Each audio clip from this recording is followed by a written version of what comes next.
કેરળમાં ચૂંટણી પ્રચાર ચાલી રહ્યો છે અને એ ચૂંટણી પ્રચાર દરમિયાન કેરળની પ્રજાને સારું લગાડવા માટે ફરી સત્તાની લાલસામાં ક્યાંક ને ક્યાંક કોંગ્રેસના રાષ્ટ્રીય અધ્યક્ષ મલ્લિકાર્જુન ખડગરે ગુજરાતીઓનું ઘોર અપમાન કર્યું છે।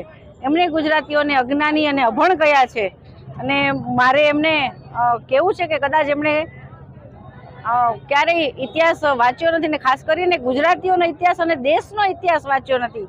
દેશમાં જ્યારથી સ્વતંત્ર સંગ્રામ ચાલુ થયો ત્યારથી પછી ગાંધીજી હોય, સરદાર વલ્લભભાઈ પટેલ હોય, શ્યામા કૃષ્ણ વર્મા હોય, પણ આ તમામ લોકોએ પોતાનું યોગદાન આ દેશને સેવામાં આપ્યું છે। હાલ જે વિકાસની વાત કરીએ ત્યારે પણ વિકાસની વાત આવે એટલે સ્વાભાવિક છે કે ગુજરાતીઓની વાત આવે અને હાલ જે રીતે મોદી સાહેબ વિકાસની ગતિ આખા દેશને પૂરપાટ ઝડપે લઈ રહ્યા છે ત્યારે એ પછી મોદી સાહેબ હોય કે અમિતભાઈ શાહ હોય કે અહીંના આપણા બધા જ જેમને ગુજરાતીઓએ દેશના સ્વતંત્ર સંગ્રામમાં અથવા વિકાસમાં એમને યોગદાન આપ્યું છે એ યોગદાનને ક્યાંક ને ક્યાંક ભૂલી રહ્યા છે।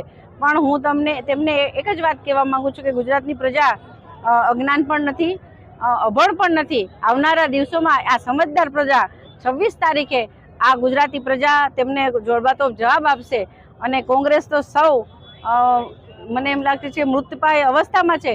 હવે એમને ફરી એકવાર જોરદારનો ઝટકો આ 26 તારીખે ગુજરાતની પ્રજા આપવાની છે અને એને ખમવા માટે બધા લોકો તૈયાર રહે અને ગુજરાતીઓનું સન્માન અને ગૌરવ જળવાઈ રહે એવી વાત એમને કરવી જોઈએ, એટલું જ મારું કહેવું છે। અસ્તુ ભારત માતા।